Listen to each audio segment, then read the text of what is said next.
Halo Sobat ASN, selamat datang kembali di podcast kita Ngobat, ngobrol asik bareng Sobat ASN. Ruang diskusi santai tapi tetap tajam dan berbobot. Di tengah tuntutan reformasi birokrasi yang semakin dinamis, kita sebagai ASN dituntut untuk tidak hanya bekerja seperti biasa, tapi juga mampu beradaptasi dengan perubahan, berpikir inovatif, dan tentunya memberikan pelayanan publik yang berkualitas. Nah, disinilah konsep smart governance menjadi sangat relevan. Tapi menariknya, smart governance ini seringkali dipahami hanya sebagai digitalisasi. Padahal kalau kita lihat lebih dalam, ini menyangkut bagaimana sistem pemerintahan itu dikelola secara cerdas, efektif, transparan, dan berorientasi pada kepentingan publik. Dan jujur saja, di lapangan kita masih sering menemukan gap antara harapan dan kenyataan. Ada praktik-praktik yang sudah sangat baik atau good practice, tapi di sisi lain masih ada juga yang perlu kita evaluasi. Nah, di episode kali ini kita tidak hanya akan membahas contoh-contohnya saja, tapi juga akan mengupas lebih dalam apa yang membuat suatu praktik itu berhasil, lalu kenapa praktik lain justru gagal, dan yang paling penting bagaimana kita sebagai ASN bisa mengambil peran di dalamnya. Nah, Sobat ASN, sudah bersama saya nih dua narasumber yang sudah tidak asing lagi dan pastinya akan memperkaya diskusi kita hari ini. Halo Kak Nisa dan Kak Diko. Halo Kak, Halo Kak Den, Iya, apa kabar nih? Masih semangat? semangat. Harus semangat semangat, semangat. dong. Oke, kita mulai dari sisi yang ideal dulu nih ya. Eh, Kak Nisa deh, dalam perspektif Kak Nisa, apa sih contoh good practice yang benar-benar mencerminkan smart governance di instansi pemerintahan itu, Kak? Silakan, Kak. Ya, oke. Makasih ya Kak. Langsung saja. Kalau kita bicara praktik nyata, salah satu yang paling relevan adalah digitalisasi layanan publik. Contoh yang pertama adalah digitalisasi perizinan terpadu. Contoh dulunya orang antri berhari-hari, sekarang cukup lewat genggaman saja. Kunci keberhasilannya adalah integritas sistem dan pemangkasan birokrasi yang berbelit. Lalu ada contoh selanjutnya, yaitu sistem absensi berbasis geolocation dan face recognition. Ini meningkatkan disiplin pegawai secara otomatis tanpa perlu diawasi secara manual. Nah, dua contoh tadi itu bukan sekedar tren, Kak, tapi sudah menjadi kebutuhan dalam meningkatkan efisiensi birokrasi kita. Iya, menarik nih. Jadi bukan cuma gaya-gayaan digital ya, Kak, tapi memang ada value-nya. Iya, betul.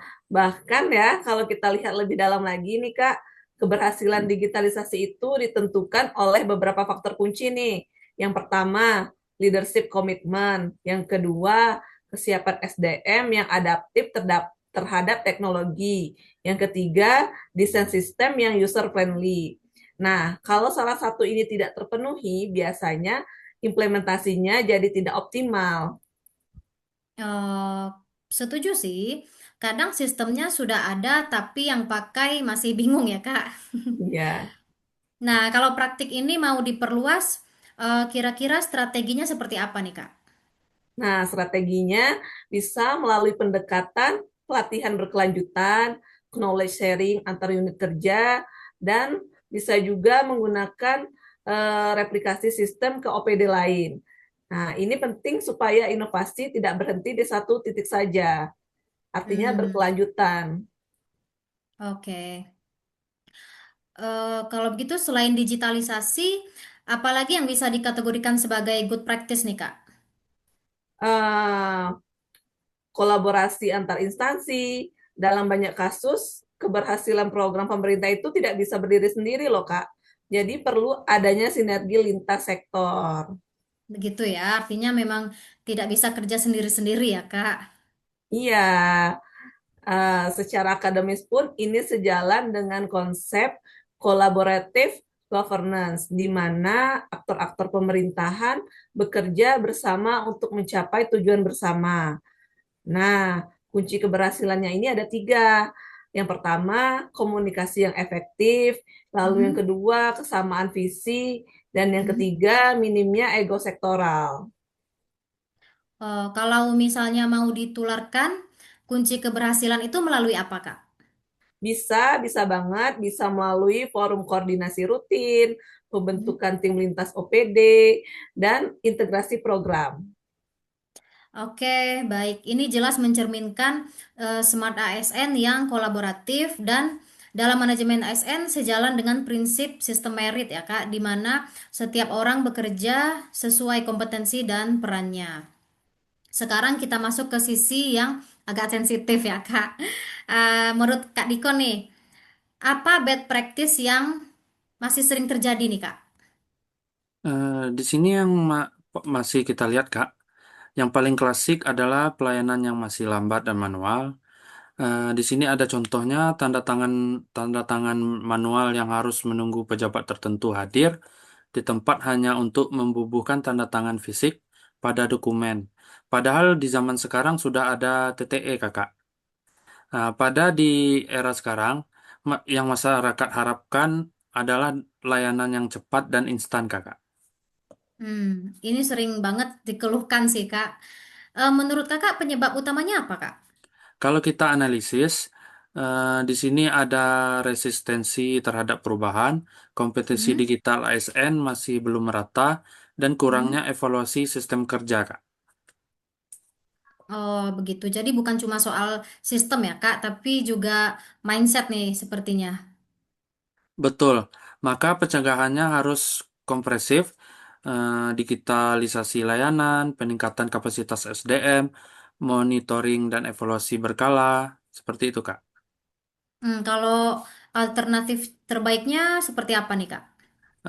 Kalau alternatif terbaiknya, kita bisa mengembangkan layanan berbasis digital dengan standar waktu pelayanan yang jelas.